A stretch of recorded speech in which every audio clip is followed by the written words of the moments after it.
എൻ്റെ പേര് ജോയിത. യഥാർത്ഥ പേരല്ല. എനിക്കിപ്പോൾ 24 വയസ്സുണ്ട്. PG കഴിഞ്ഞ് ഒരു മൾട്ടിനാഷണൽ കമ്പനിയിൽ ഞാൻ ജോലി ചെയ്യുന്നു. വീട്ടിൽ അച്ഛനും അമ്മയും അനിയത്തിയുമുണ്ട്. അനിയത്തി പഠിച്ചുകൊണ്ടിരിക്കുകയാണ്. എനിക്ക് ക്യാമ്പസ് റിക്രൂട്ട്മെൻറ്റിലാണ് ഈ ജോലി കിട്ടിയത്. ആദ്യം 6 മാസത്തെ ട്രെയിനിങ് ബാംഗ്ലൂർ വെച്ചായിരുന്നു. അത് കഴിഞ്ഞപ്പോഴേക്കും ഞാൻ കേരളത്തിലേക്ക് തിരിച്ചു വന്നു. ഇവിടെ ഒരു സിറ്റിയിലാണ് താമസം. ഒരു ഫ്ലാറ്റ് എടുത്ത് സ്വന്തമായി ജീവിക്കണമായിരുന്നു എനിക്ക് ആഗ്രഹം. പക്ഷേ എൻ്റെ അച്ഛന് ഭയ നിർബന്ധം. അമ്മ ജീവിക്കണ്ട, നീ ഒരു ലേഡീസ് ഹോസ്റ്റലിൽ ഒരു മുറി മാത്രം 45 രൂപ എടുത്ത് അങ്ങനെ താമസിച്ചാൽ മതി. എനിക്ക് പാചകം ചെയ്യാൻ ഒട്ടും ഇഷ്ടമല്ല. പിന്നെ നിനക്കെതിരാണ് വലിയ വീടും ഫ്ലാറ്റും, ആ പണം കളയണ്ട, നിന്റെ കല്യാണത്തിനുണ്ട് സ്വരൂപിച്ച് വയ്ക്കാം എന്ന് പറഞ്ഞ് അച്ഛൻ വഴക്കായിരുന്നു. അതുകൊണ്ട് തന്നെ കേരളത്തിൽ വന്നു കഴിഞ്ഞപ്പോഴേക്കും ഞാനൊരു ലേഡീസ് ഹോസ്റ്റലാണ് ചേർന്നത്. ലേഡീസ് ഹോസ്റ്റൽ എന്ന് പറഞ്ഞു കഴിഞ്ഞാൽ അവിടെ ഓരോരുത്തർക്കും ഓരോ റൂമാണ്, അല്ലെങ്കിൽ 2 പേർക്കും ചേർന്ന് ഒരു റൂം. അങ്ങനെയാണ് എല്ലാം. കുറച്ചൊക്കെ നല്ല സാലറിയുള്ള ആൾക്കാരാണ് താമസിക്കുന്നത്. അത്യാവശ്യം നല്ല സൗകര്യങ്ങളുമുണ്ട്. AC വേണ്ടവർക്ക് AC ഉണ്ട്, ഭക്ഷണം 3 നേരമുണ്ട്, മറ്റെല്ലാ സൗകര്യങ്ങളുമുണ്ട്. ഞാൻ സിംഗിൾ റൂമാണ് എടുത്തത്. എനിക്ക് മറ്റുള്ളവരോട് താമസിക്കാൻ പറഞ്ഞത് അത്ര ഇഷ്ടമുള്ള കാര്യമല്ല. ഫ്രണ്ട്ഷിപ്പിലോ പ്രേമത്തിലോ ഒന്നും ഞാൻ വിശ്വസിക്കുന്നില്ല. എനിക്ക് എൻ്റെ പഠിത്തം, ജോലി, ഇത്തരം കാര്യങ്ങളിൽ മാത്രമായിരുന്നു ശ്രദ്ധ. ചുരുക്കം പറഞ്ഞു കഴിഞ്ഞാൽ ഞാനൊരു ഇൻട്രോവേർട്ടാണെന്ന് പറഞ്ഞു കഴിഞ്ഞാൽ ഏകദേശം ശരിയാണ്. അങ്ങനെയായിരുന്നു എൻ്റെ ജീവിതം. എൻ്റെ ഓപ്പോസിറ്റ് റൂമിൽ 2 പെൺകുട്ടികളാണ്. അവർ അവിടെ ജോലി ചെയ്തുകൊണ്ടിരിക്കുകയാണ്. എൻ്റെ സെയിം പ്രായമാണ്. 2 പേരും ഒരേ കമ്പനിയിലാണ്. കണ്ടു കഴിഞ്ഞാൽ സുന്ദരികളായ 2 പെൺകുട്ടികളാണ്. അവർ തമ്മിൽ ഇളക്കുരുകളെപ്പോഴാണ് നടക്കുന്നത്. ഞങ്ങൾ ഫുഡ് കഴിക്കാൻ ചെന്ന് കഴിഞ്ഞപ്പോൾ മറ്റു പെണ്ണുങ്ങൾ പെറുപിണക്കുന്നത് കേട്ടു. 2 കൂടി മറ്റേ ബന്ധമാണെന്ന് തോന്നുന്നു. 24 മണിക്കൂറും 2 പേരും ഒന്നിച്ച് കറക്കമാണ്. പക്ഷേ ഇതിൽ ഭാര്യയായ ഭർത്താവാരാണെന്ന് പിടികിട്ടില്ല എന്നൊക്കെ പറഞ്ഞ് അവിടെ നിന്ന് പറഞ്ഞത് കേൾക്കാം. അവരില്ലാത്ത സമയത്താണ് ഞാനത് കേൾക്കും എന്നുള്ളതല്ലാതെ മറുപടി ഒന്നും കൊടുക്കാൻ പോകില്ല. എന്നെക്കുറിച്ച് ഇതുപോലെ ആയിരിക്കുമല്ലോ മാറിക്കഴിയുമ്പോൾ പറയുന്നത്. അതുകൊണ്ട് ഞാൻ അധികം മൈൻഡ് ചെയ്യുന്നില്ല. ഇടയ്ക്ക് ഒരു ദിവസം ഒരു പെൺകുട്ടി പറഞ്ഞ കേട്ടു, ഭർത്താവിൻ്റെ സ്ഥാനം തരുമ്പോൾ നീതൂരായിരിക്കും.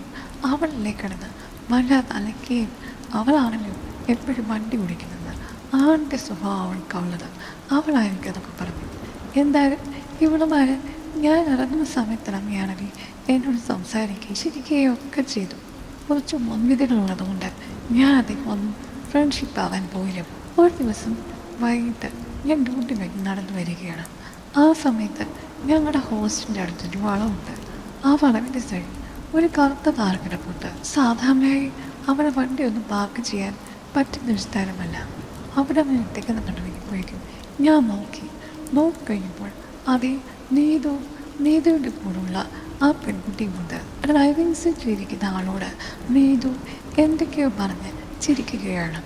കൂടെയുള്ള പെൺകുട്ടി പുറംവശത്ത് വേറൊരുത്തിൻ്റെ കൂടെ ഉണ്ട്. 2 പേരുടെയും കാമുകന്മാരായിരിക്കും എന്ന് എനിക്ക് തോന്നി.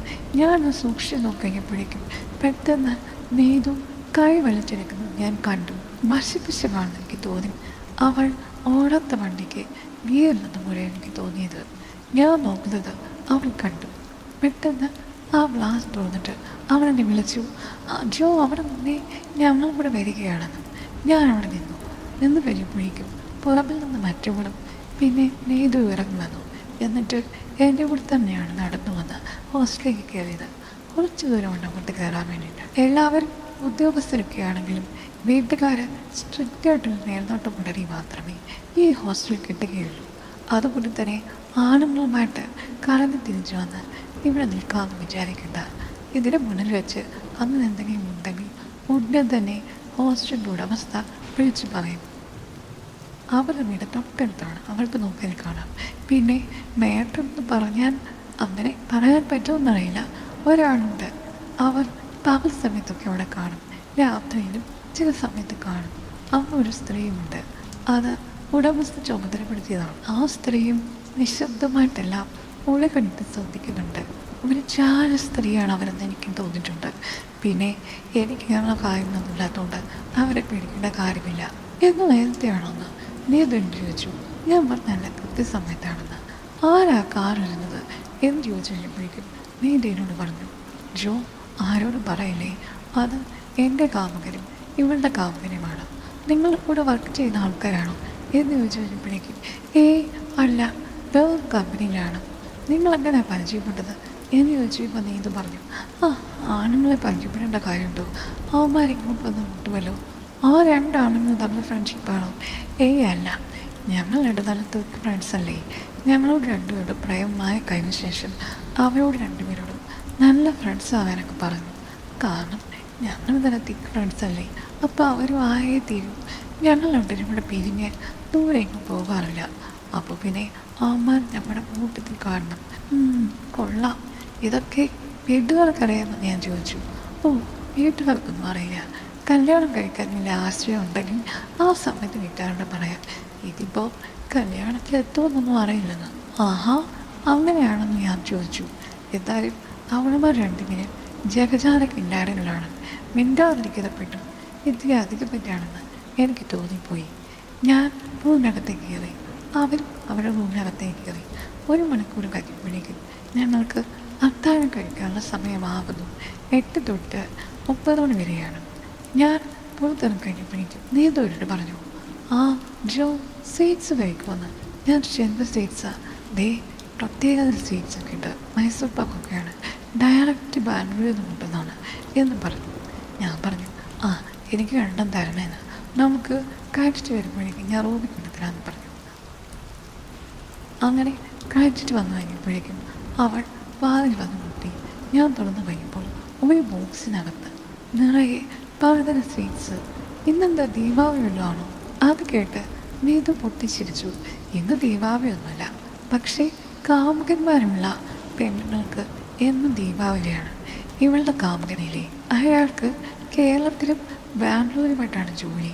മിക്കവാറും ആഴ്ചകളിൽ ബാംഗ്ലൂരിൽ പോകും. അവിടെ വരുമ്പോഴേ ഇഷ്ടംപോലെ സ്വീറ്റ്സും ഓർണമെൻറ്റ്സും ഒക്കെ കൊണ്ടുവരും. പിന്നെ ജോയ്ക്ക് ഇതെല്ലാം അടിയോടുപോയി വേണമെങ്കിൽ ഞങ്ങളോട് പറഞ്ഞാൽ മതി കേട്ടോ. ഇഷ്ടംപോലെ സ്റ്റോക്കുണ്ട്.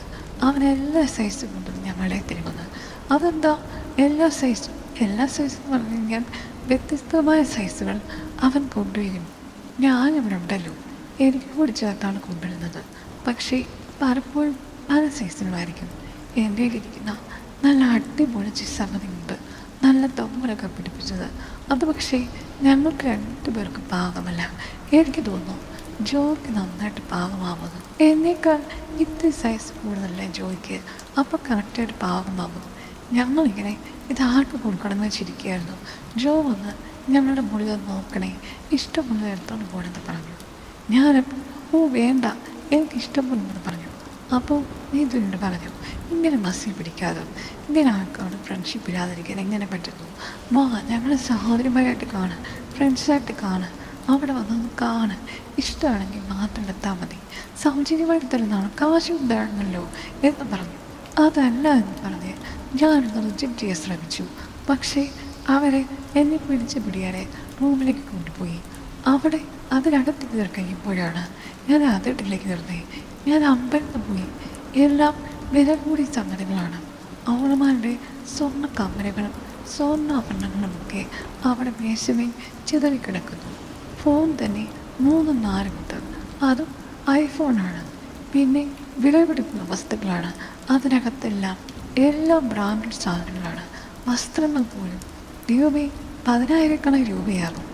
എനിക്ക് നല്ല സാധനം ഉണ്ടെങ്കിൽ പോലും ഇത്രയൊന്നും വാങ്ങിക്കാൻ മാത്രം എൻ്റെ പേര് ഒന്നുമില്ല. ഇവളുമാർക്ക് എന്ത് ജോലിയാണ് എന്നോർത്ത് ഞാൻ അത്ഭുതപ്പെട്ടു പോയി. ഇനിയിപ്പം കാമുകന്മാരൊക്കെ വാങ്ങിച്ചു കൊടുക്കുന്നതായിരിക്കുമോ? എന്തായാലും കൊള്ളാം, ഇത്രയും പണം എങ്ങനെ ചിലവാക്കുന്നു എന്നോർത്ത് ഞാൻ അത്ഭുതപ്പെട്ടു. എന്നെ കാണിക്കാൻ വേണ്ടിയിട്ട് അവർ മാറ്റി വെച്ചിരുന്ന ആ അടിയുടുപ്പുകളിലെ അതിൻ്റെ ബോക്സ് എടുക്കാൻ വേണ്ടിയിട്ട് അവർ അരമാരി തുറന്നു. ആ സമയത്ത് അത് വലിച്ചെടുക്കുമ്പോഴും ഒരു കവർ എൻ്റെ മുന്നിലേക്കൊന്ന് വീണു. കവറെന്ന് പറഞ്ഞപ്പോഴേക്കും അതിൻ്റെ പുറത്ത് ഒരു ആണിൻ്റെ 6 പാക്ക് ഇങ്ങനെ കൊടുത്തിട്ടുണ്ട്. പെട്ടെന്ന് അതിനുള്ള പ്രൊഡക്റ്റും പുറത്തേക്ക് വീണു. ഞാൻ അക്ഷരാർത്ഥത്തിൽ ഞെട്ടിപ്പോയി. പ്ലാസ്റ്റിക് കൊണ്ടോ സിലിക്കോൺ കൊണ്ടോ എന്തോ ഉണ്ടാക്കിയിട്ടുള്ളതാണ്. ഞാൻ ചില വീഡിയോകളൊക്കെ കണ്ടിട്ടുണ്ട്. പിന്നെ ചില സൈറ്റുകളൊക്കെ നോക്കുമ്പോഴേക്കും ഇത് വിൽപ്പനയ്ക്കെന്ന് പറഞ്ഞ് ഇങ്ങനെ വരില്ലേ, അങ്ങനെ അബദ്ധത്തിലൊക്കെ ഞാനത് കണ്ടിട്ടുണ്ട്. ദൈവമേ, ഞാനത് കണ്ട് അത്ഭുതപ്പെട്ടു പോയി. പുള്ളിക്കാരൻ വന്ന് അത് പെട്ടെന്നെടുത്ത് ഒന്ന് തുടച്ച് വൃത്തിയാക്കിയിട്ട് അലമാരയിൽ കൊണ്ടുവച്ചു. എൻ്റെ മുഖഭാവം കണ്ടു കഴിയുമ്പോഴേക്കും നീന്തുവിട്ട് പറഞ്ഞു, ആ, ഇതൊക്കെ ജോയ്ക്ക് അത്ഭുതമായിരിക്കും.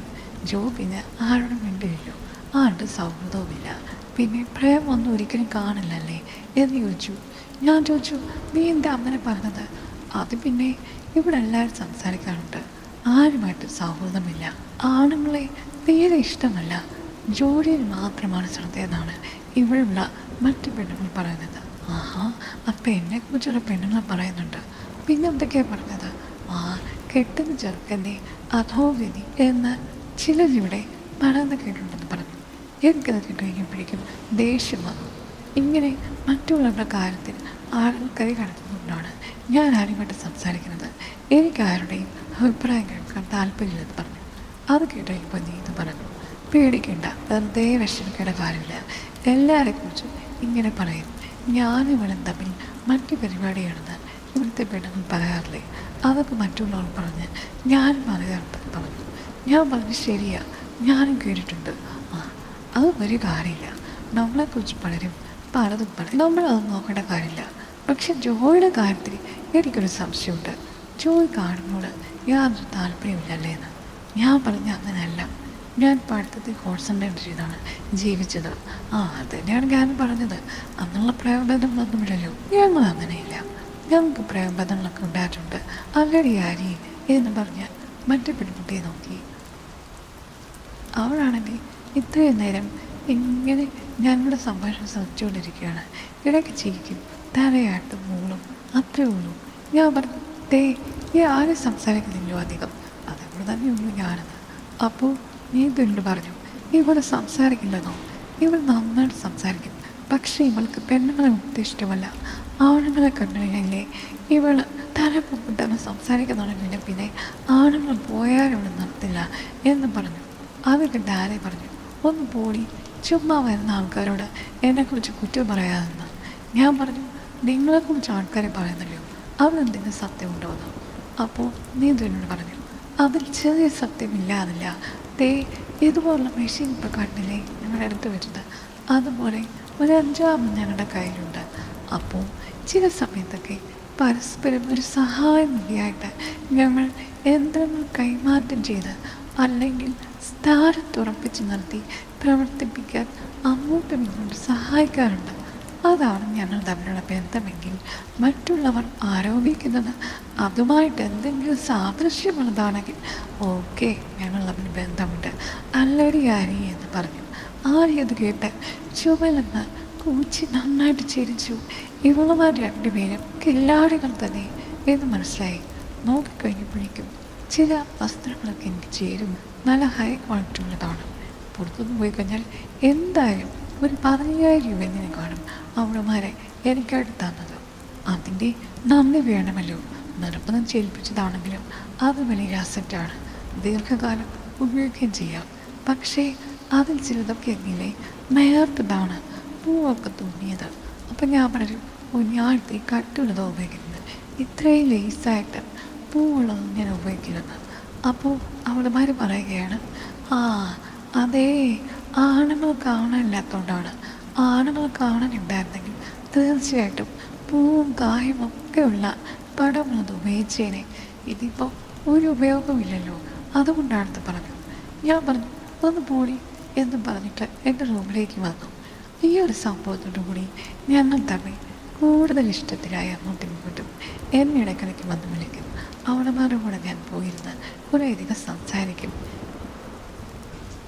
പിന്നെ എനിക്ക് മനസ്സിലായി, 1, 2, 3 കാമുകന്മാരാണുള്ളത്. അവരാണെങ്കിൽ സേഫ്റ്റി നോക്കി പല കാമുകന്മാരുടെ കൂടെ പോകും. ഇങ്ങോട്ട് കയറി വന്ന് ഹെൽപ്പ് ചെയ്യുന്ന ആമ്പിളരെയൊക്കെ വലിയ ഇഷ്ടമാണ്. അവന്മാരെ കൊണ്ട് നന്നായി കാശ് ചെലവഴിച്ച് ഇഷ്ടമുള്ള ആഭരണങ്ങളും ഗിഫ്റ്റുകളും സാധനങ്ങളും ഒക്കെ വാങ്ങിച്ചെടുക്കും. അതിൻ്റെ കൂട്ടത്തിൽ അവർക്കിവർ ഒരു കമ്പനിയും കൊടുക്കും. അങ്ങനെ എല്ലാം കൊണ്ട് മിടുക്കികളാണ്. ഞാനപ്പോൾ ചോദിച്ചു, ശരി നിങ്ങൾക്ക് ഒത്തിരി കാമ്പന്മാരുണ്ട്, എല്ലാം ഉണ്ട്, പിന്നെ നിങ്ങളെന്തിനാ 5-6 യന്ത്രങ്ങൾ വാങ്ങിയാണ് വെച്ചിരിക്കുന്നത് എന്ന് ചോദിച്ചു. അത് കേട്ടിരിക്കുമ്പോഴേക്കും ആര്യയുടെ നാക്കൊന്ന് പൊങ്ങി. അവർക്കൊന്ന് ആവേശമായി. അയ്യോ ജോ, ഒരു കാര്യം ഞാൻ പറയട്ടെ, അത് വേറെ ഇത് വേറെ. ആണുങ്ങൾ ഓക്കെ കാമ്പന്മാർ സുന്ദരന്മാരാണ്, പക്ഷേ ഈ കാണുന്ന ആനന്ദ ശുദ്ധം മാത്രമേ ഒമാർക്കുള്ളൂ.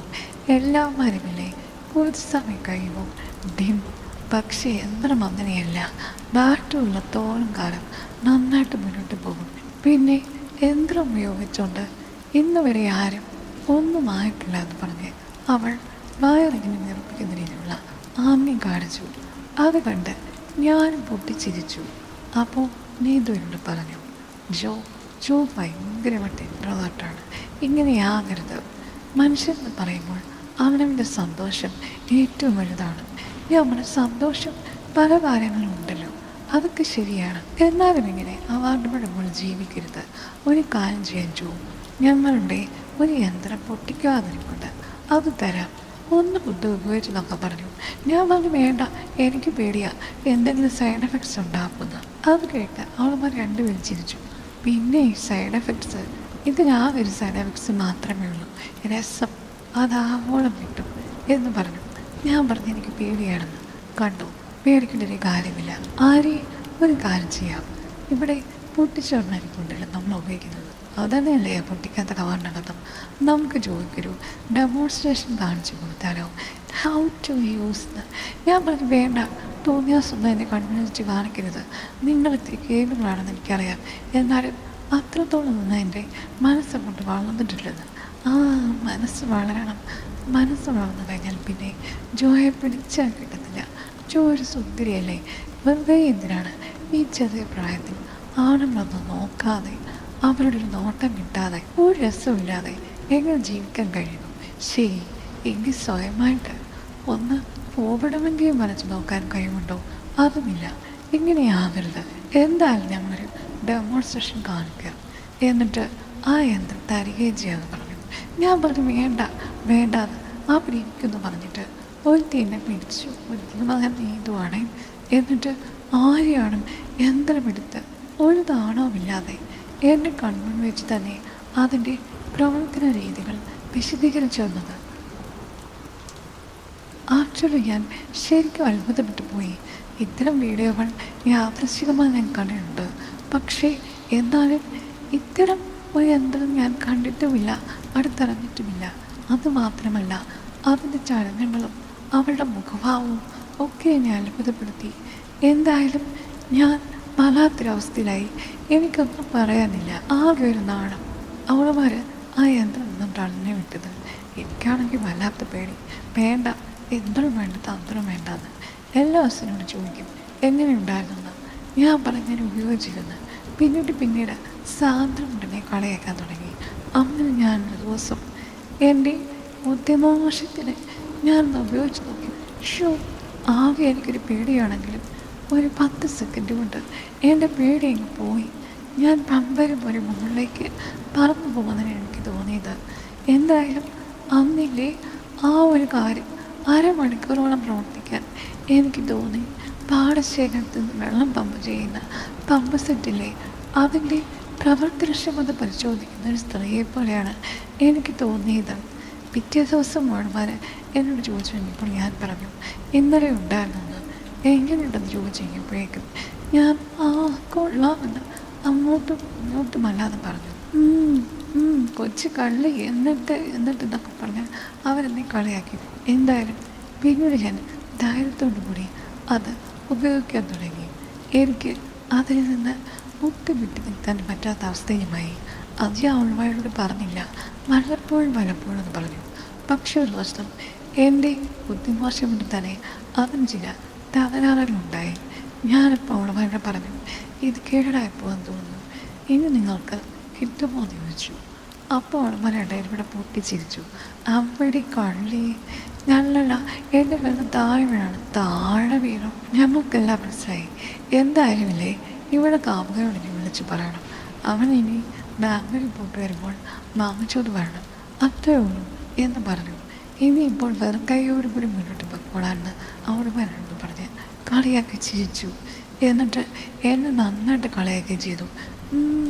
കൊള്ളാം, എന്തായാലും പിടിക്കുക, നമ്മളെക്കാൾ പിടിക്കുക എന്നൊക്കെ പറഞ്ഞു. അത് കഴിഞ്ഞ് രണ്ടാമത്തെ ദിവസം അവളുമാരെ പറഞ്ഞു, അവനെ ഇപ്പോൾ അവൻ്റെ അമ്മ അസുഖമായിട്ട് നാട്ടിൽ പോയി കാണും. ഇനി ബാംഗ്ലൂരിൽ പോയിട്ട് എപ്പോൾ കൊണ്ടുവരുന്നറിയില്ല. ഒരു കാര്യം ചെയ്യും, വെറുതെ ഇവിടെ ഇരിക്കില്ലേ, ജോ എന്ന് ഞങ്ങളുടെ കൂടെ ഒരു ബർത്ത്ഡേ പാർട്ടിക്ക് പോകാം. രാത്രിയിലാണ് കേട്ടോ, നമുക്കെല്ലാവരും കൂടെ തിരിച്ചു വരാമെന്ന് പറഞ്ഞു. ഞാൻ പറഞ്ഞു വേണ്ട, അത് ശരിയാവില്ലെന്ന്. അവൾമാർ രണ്ടിനോട് ഞാൻ നിർബന്ധിച്ചു. നമ്മളുടെ അടുത്ത ഫ്രണ്ടിനെയാണ്, അവൾക്ക് നിങ്ങളെ വിളിച്ചോളി വന്നു കഴിഞ്ഞാൽ സന്തോഷം തോന്നുന്നു, വാ എന്ന് പറഞ്ഞ് എന്നെ നിർബന്ധിച്ചു കഴിഞ്ഞപ്പോഴേക്കും ഞാനും ഒരുങ്ങി അവളുമാരോടെ പോയി. ഒരു പഴയ വീട്, അതിൻ്റെ മുകൾ നിലയിലാണ്. ഒരു 10-30 പേര് കാണും, അത്രേ ഉള്ളൂ. ആണുങ്ങളുമുണ്ട് പെണ്ണുങ്ങളുമുണ്ട്. ആണുങ്ങളാണ് കൂടുതൽ. നല്ല സുന്ദരന്മാരാണ്. എല്ലാവരും ഹൈ ക്ലാസ് ആളുകളാണെന്ന് കണ്ടു കഴിയുമ്പോഴേക്കും മനസ്സിലായി. എന്നെ കണ്ടു കഴിയുമ്പോഴേക്കും എല്ലാവരും വളരെ സൗഹൃദത്തോടുകൂടി വന്ന് എന്നോട് പരിചയപ്പെട്ടു. എനിക്ക് ഇത്തിരി ചമ്മനുണ്ടായിരുന്നെങ്കിലും ഞാൻ പിടിച്ചു നിന്നു. കാരണം ഓഫീസിലൊക്കെ ആകുമ്പോൾ ഞാൻ നന്നായി പെരുമാറുന്നതല്ലേ, അതുകൊണ്ട് അഭിനയിച്ച് പിടിച്ചു നിൽക്കാവുന്നതേ ഉള്ളൂ.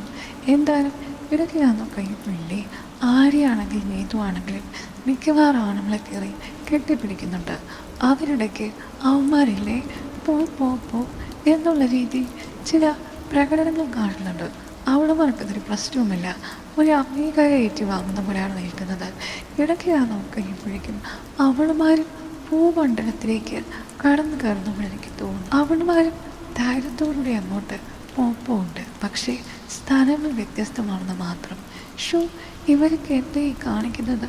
ഈ നഗരത്തിൽ ഇങ്ങനെയാണെന്നൊക്കെ അറിയാം, എന്നാലും ഞാൻ ആ കൂട്ടത്തിൽ ബന്ധപ്പെട്ടല്ലോ എന്നോർത്ത് അത്ഭുതപ്പെട്ടു പോയി. ഇത്തിരി കഴിഞ്ഞപ്പോഴേക്കും ആകെ പാർട്ടി മൂടായി. മയനും ഒക്കെ കുടിച്ച് എനിക്കും ചെറിയൊരു പെരുപ്പ് വന്നുപോലെ തോന്നി. DJ ഒക്കെ ഇട്ട് കഴിയുമ്പോഴേക്കും എല്ലാവരും ഡാൻസ് കളിക്കാൻ തുടങ്ങി. ഞാനും തുള്ളാൻ തുടങ്ങി. അവളുമാർ പല രീതിയിലുള്ള വിക്രകളും കാണിക്കുന്നത് ഞാൻ കണ്ടു. ഇടയ്ക്ക് ഒരു പയ്യൻ, നല്ലൊരുത്തൻ, എൻ്റെ സെയിം പ്രായമായിരിക്കും, അവൻ എൻ്റെ അടുത്ത് വന്നിട്ട് നമുക്ക് ഡാൻസ് ചെയ്താലോ ചോദിച്ചു. ഞാൻ ഡാൻസ് ചെയ്തു. അതിനിടയ്ക്ക് അവൻ്റെ കൈകൾ ചിത്രപ്പണികൾ ചെയ്യുന്നത് എനിക്കറിയാമായിരുന്നു. ഞാൻ ആ സമയത്ത് ആസ്വദിച്ചതുപോലെ എനിക്ക് തോന്നി. പിന്നീട് അത് കഴിഞ്ഞപ്പോഴേക്കും അവൻ വല്ലാത്തൊരാവശ്യത്തിലൂടെ എന്നെ ഒരു ഫോണിലേക്ക് കൊണ്ടുപോയി. ഞാൻ വേണ്ടെന്നൊക്കെ പറഞ്ഞെങ്കിലും അവൻ പറഞ്ഞു, എനിക്ക് നിന്നെ ഒത്തിരി ഇഷ്ടമായി, ഇനിയിപ്പോൾ ഒന്നും നോക്കേണ്ട കാര്യമില്ല, നമ്മളെല്ലാം ഫ്രണ്ട്സ് അല്ലേ എന്ന് പറഞ്ഞ് അവൻ മുഖം പൂഴ്ത്തുകയായിരുന്നു. എനിക്ക് പിന്നീട് ഒന്നും പറയാനായില്ല. കാരണം അവിടെ അരാജകത്വം കുടികുത്തി വാഴുകയായിരുന്നു. ആർക്കും വെള്ളം ബ്രേക്കുമില്ല. ഇത്തിരി കഴിഞ്ഞ് കഴിഞ്ഞപ്പോൾ നാണവും മറ്റ് സമ്മതികളും ഒക്കെ മാറിപ്പോയ അതിർത്തിയില്ലാത്തൊരു പെണ്ണായി മാറി ഞാൻ. അന്നാദ്യമായി എനിക്ക് മനസ്സിലായി, യന്ത്രങ്ങളുടെ ജോലി ചെയ്യും, മനുഷ്യരുടെ ജോലി ചെയ്യും. രണ്ടാണ്. ചിലപ്പോൾ യന്ത്രങ്ങൾക്ക് ദൂരവ്യാപകമായി പ്രവർത്തിക്കാനുള്ള കഴിവുണ്ടായിരിക്കാം. പക്ഷേ മനുഷ്യനെന്ന് പറയുമ്പോൾ എല്ലായിടത്തും പടർന്ന് അവൻ്റെ ജോലികൾ ചെയ്ത ഒരസാധ്യ സ്വരൂപനാണ്. അന്ന് കാര്യങ്ങൾ കൈവിട്ടു പോവുകയായിരുന്നു. എനിക്ക് അന്ന് ഉച്ചത്തിനകത്ത് വിളിക്കേണ്ടി വന്ന് ചുറ്റും നടക്കുന്നതൊന്നും ഞാൻ കണ്ടില്ല. കണ്ടതെനിക്ക് വിവരിക്കാനും വയ്യ. കാര്യം ആരുടെയും കണ്ണൊന്നായിരുന്നില്ല. അതൊരു കുത്തൊഴിഞ്ഞ പ്രദേശമായി തെറ്റിത്താത്തുള്ളുകയായിരുന്നു. അന്ന് അപരിചിതനായ ആ ചെറുപ്പക്കാരൻ എനിക്ക് പഠിപ്പിച്ചു തരികയായിരുന്നു. ഇത്രയും നാൾ കാത്തു സൂക്ഷിച്ചതൊക്കെ ഇങ്ങനെ കാത്തു സൂക്ഷിക്കേണ്ടതല്ല. എല്ലാം നമ്മൾ തെരുവിലേക്ക് ഇറങ്ങി ആസ്വദിച്ച് ജീവിതം മുന്നോട്ട് പോകണമെന്നുള്ള ഒരു വലിയ പാഠത്തിൻ്റെ പണിപ്പുരയായിരുന്നു അത്. എന്തായാലും അന്ന് രാത്രി കഴിഞ്ഞപ്പോഴേക്കും അവളുമായി എന്നെ കടയൊക്കെ ചിരിക്കാൻ തുടങ്ങി. ഇങ്ങനെയൊക്കെ നിനക്ക് സംഭവിക്കുന്നത് ഞാൻ ഒരിക്കലും വിചാരിച്ചില്ലെന്ന്.